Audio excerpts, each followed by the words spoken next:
Olá pessoal, sou o professor Alexandre Mota e nessa segunda aula da fisiologia comparada do movimento nas espécies protostômicas e deuterostômicas, nós vamos concluir esse assunto. Bem, vamos agora falar do músculo cardíaco. O músculo cardíaco, assim como o músculo esquelético, contém filamentos de actina e de miosina e também estrias transversais, idênticas às do músculo esquelético. Porém, apresenta uma maior abundância de mitocôndrias, devido à necessidade de um trabalho contínuo. O coração não pode parar de bater. Então, a contração do coração ela é originada nas células do marcapasso, que são células musculares especializadas. Como as contrações repetidas originam-se no tecido muscular, o coração dos vertebrados é considerado como sendo miogênico. O coração de alguns invertebrados é chamado de neurogênico, pois as contrações iniciam-se por impulsos provenientes do sistema nervoso. A natureza miogênica do coração dos vertebrados não indica que não haja influência do sistema nervoso sobre este. Pelo contrário, a frequência e a amplitude podem ser modificadas por fibras nervosas autônomas. O nervo vago, por exemplo, contém fibras que liberam acetilcolina e causam redução na frequência cardíaca. A estimulação pelos nervos simpáticos provoca a liberação de noradrenalina, é um hormônio, e eleva a frequência cardíaca e contrações mais vigorosas do músculo cardíaco.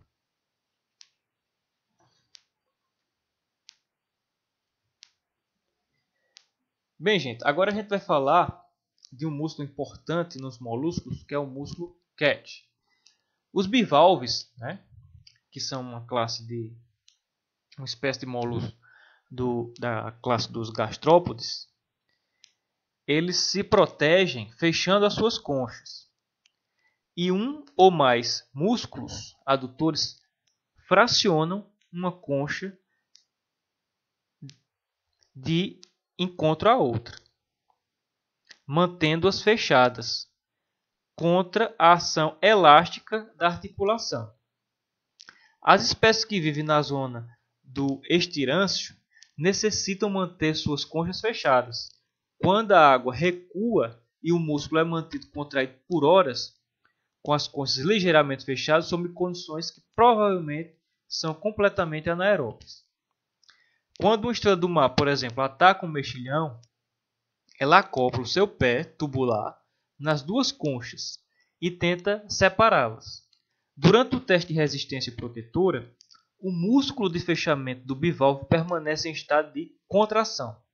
E esse músculo é conhecido como músculo CAT, ou CAT, que é bastante diferente de uma contração tetânica comum. O músculo em CAT parece manter a contração sem entrar em fadiga, com muito pouco ou sem aumento no consumo de oxigênio.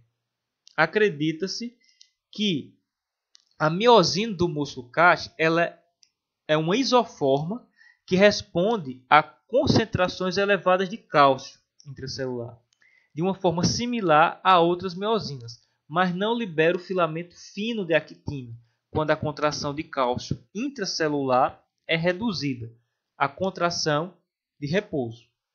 A miosina permanece unida à actina. Ela não passa por um ciclo de liberação da ligação e de uma nova união, assim como não hidrolisa o ATP. Isso permite que o músculo mantenha a tensão por períodos prolongados, sem gasto adicional de energia. A capacidade de manter a tensão sem gasto de energia é vantajosa para os animais em condições de anaerobiose, especialmente se esta tensão precisa ser mantida por períodos prolongados. Bem, agora vamos falar sobre os músculos dos crustáceos, que apresentam, em essência, algumas características que, em graus variados, estão presentes nos músculos de muitos outros animais. A disposição anatômica das fibras musculares confere força extrema a esses animais. Na pinça de um caranguejo, o músculo é peniforme. Isso significa que as fibras ao invés de serem paralelas na direção de tração, estão dispostas em ângulo, aumentando muito a vantagem mecânica, ou seja, a força. Os músculos dos crustáceos possuem inervação múltipla. As fibras musculares podem ser inervadas por 2 ou mais fibras nervosas.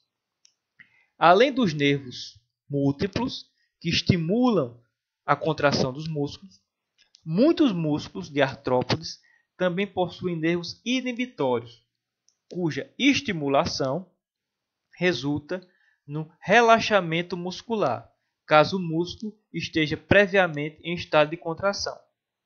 Nos crustáceos, o músculo por inteiro é geralmente inervado por somente alguns ou um único axônio. Isso faz com que o músculo funcione como uma unidade isolada e, dependendo dos impulsos que recebe, ele pode funcionar como um músculo rápido ou um músculo lento. Agora a gente vai falar dos músculos do voo dos insetos. Muitos insetos, como por exemplo as libélulas, mariposas e gafanhotos, exibem uma frequência relativamente baixa de batimentos das asas.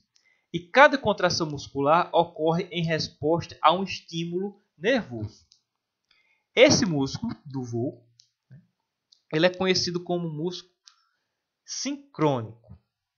Mas existem também pequenos insetos, como as abelhas e as moscas, que batem as asas com altas frequências, o que impede que um impulso nervoso atinja o músculo a cada contração. Esses músculos rápidos possuem nervos, porém, os impulsos são transmitidos a uma frequência mais baixa que as contrações e, portanto, os músculos são denominados músculos assincrônicos. Os músculos no interior do tórax de um inseto, de batimento de asas rápidos, não estão acoplados às asas, mas à parede torácica. Há dois conjuntos de músculos que, por conveniência, podem ser chamados de vertical e horizontal. O efeito primordial da contração muscular é deformar o tórax e, devido ao menor encurtamento das fibras, apenas uma pequena fração do comprimento muscular, a contração pode ocorrer muito rapidamente. No entanto, a propriedade mais importante do músculo assincrônico é que a contração é uma resposta ao estiramento. Quando os músculos verticais contraem, o tórax é deformado, assumindo uma nova posição, como um estalido, de modo que a tensão é subitamente dissipada dos músculos verticais em contração. Entretanto, uma modificação repentina na forma do tórax causa o estiramento do conjunto horizontal de músculos do voo, que, por sua vez, funciona como um estímulo para a contração. Tal contração deforma o tórax na direção oposta, e ele subitamente estala de novo para voltar à posição inicial, liberando a tensão dos músculos horizontais. Isso causa estiramento dos músculos verticais, que respondem com uma nova contração, e assim sucessivamente. Agora a gente vai falar de esqueletos hidráulicos. E dois importantes esqueletos hidráulicos vão ser utilizados como exemplos, que são os esqueletos hidráulicos das minhocas e o sistema de patas das aranhas.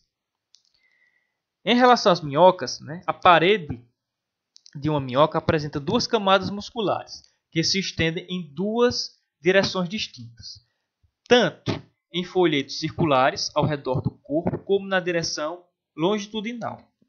O movimento da minhoca, quando rasteja para frente, é aproximadamente o seguinte: uma onda de contração dos músculos circulares inicia-se na extremidade anterior, causando afilamento e alongamento do corpo, empurrando a extremidade anterior para frente. A contração circular percorre todo o corpo como uma onda, seguida por uma onda de contração dos músculos longitudinais. Bem, e para finalizar nossa aula, e falando também de outro exemplo de esqueleto hidráulico, nós temos as patas das aranhas. As aranhas não podem estender as suas patas com auxílio dos músculos, pois não possuem músculos extensores. Fotografias de alta velocidade das aranhas saltadoras dão suporte ao conceito de que A pressão sanguínea está envolvida, pois, no movimento de salto, as espículas das patas ficam eretas, exatamente como fazem quando há um aumento na pressão de fluido no interior da pata. Entretanto, esse mecanismo preciso não é completamente entendido. Bem, gente, ficamos por aqui. Bons estudos e até a próxima.